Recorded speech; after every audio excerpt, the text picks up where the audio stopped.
Hey YouTube, welcome back to my channel. If you're new here, my name is Ted Neum. I'm a food, beverage, and pork photographer based out of Philadelphia. So I took some notes on here, and I figured it might get me to not ramble and create a disjointed video.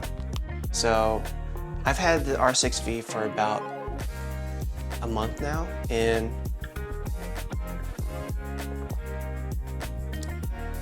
the pause, the dramatic pause. So far, I'm really enjoying this camera. It's growing on me. I mean, the image quality is like the R6 III is really great, but it's the workflow and the active cooling that is incredibly important with this camera for me.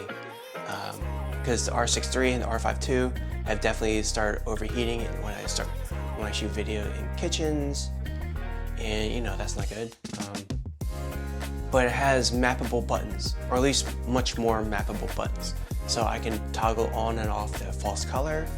I can toggle on and off peaking, zebras, and monitoring on the external buttons instead of having to dig through the menus like with the other two cameras. I mean, there are some buttons on the R5 II and the R6 Mark III that I can map out, but it's not enough. Like, you could probably just map out one. And for these,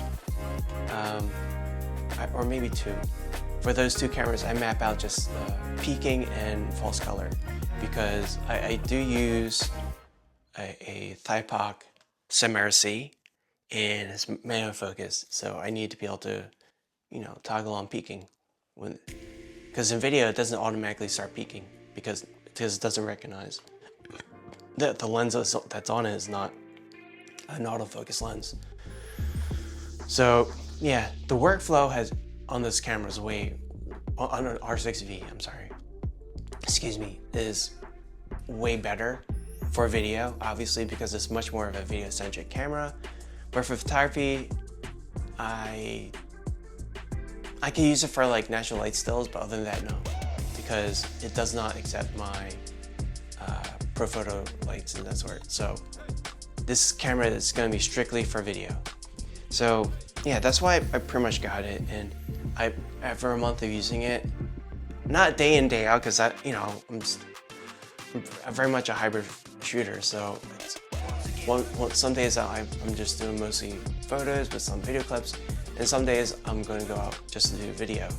I know I need to do more video focused days to keep on practicing with this craft, but you know, I still like shooting photography. But I do have a first paid video gig on next Sunday. It's like a small interview of Jacob Trinh and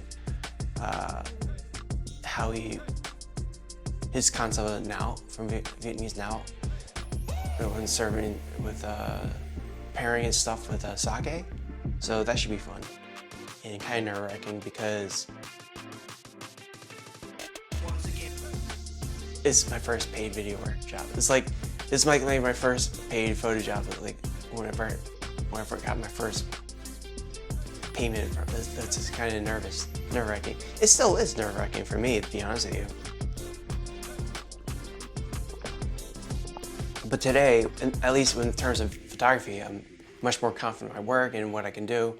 Obviously, there's always room for improvement, and I'm always experimenting with the different lighting setups for photography, but I am, for the most part, confident in my work in photography, so yeah. So yeah, I just figured I wanted to put out this video because I wanted to not only practice more with vlogging, because it helps me practice interviews and video. Yeah, but it's basically just help me practice with this. But on a side note, I do recognize that I am basically talking about camera gear, and I'm trying not to because I don't want to be part of that camera culture on YouTube where I'm pitching new camera gear on people. I bought this camera with my own money, and it's, you know,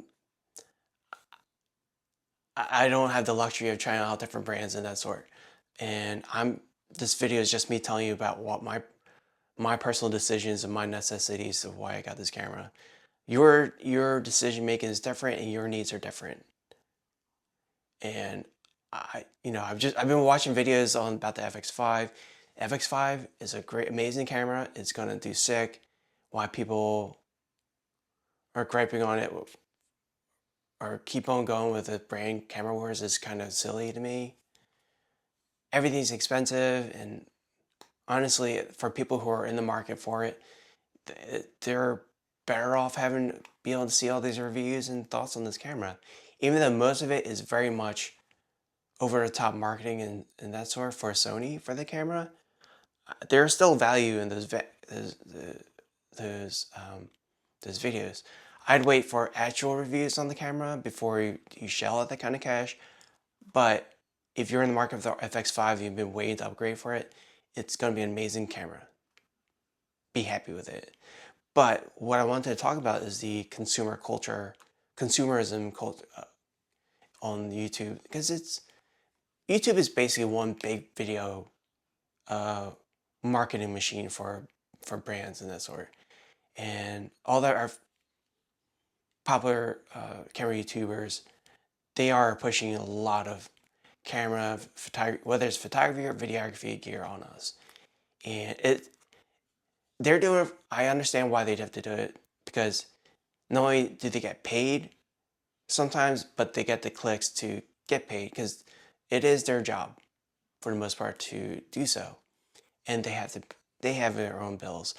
Obviously there's a line on the sand where I will draw in terms of my interest in, especially if they're shilling for AI companies, I am definitely logging off and unsubscribing, because that shit is not cool. I am very much against AI. But I definitely get why they would do so, because they need the money. But at the same time, I feel like, I guess it also really backs up the criticism on these product videos, is that they're pushing products on us to get us to spend more money, even though what we use is already super good. So I'm gonna leave for the rest of that for like another video if that happens. But I'm just gonna say, if you're in the market for a new camera or whatever, do your due diligence.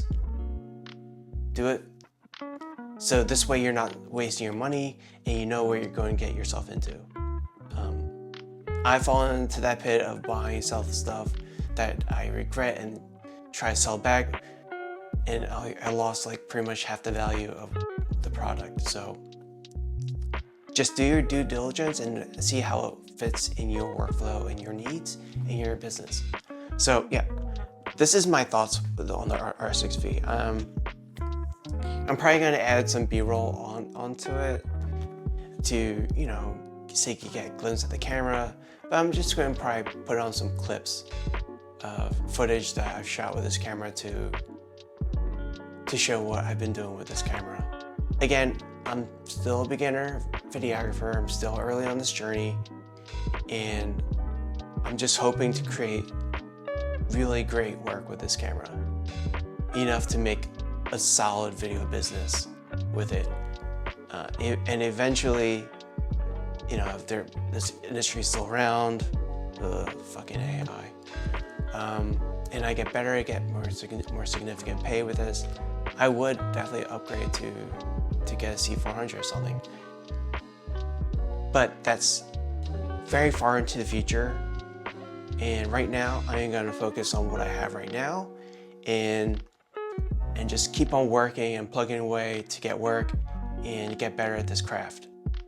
And then when at a certain point in time when I recognize that my work has improved dramatically, and I've done as much as I can with this camera,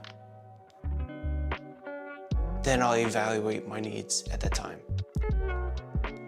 I feel like that's a way more reasonable plan process to get a cinema camera than just say, hey, I got the money, let me buy it. So yeah, I am gonna put some footage with this camera, and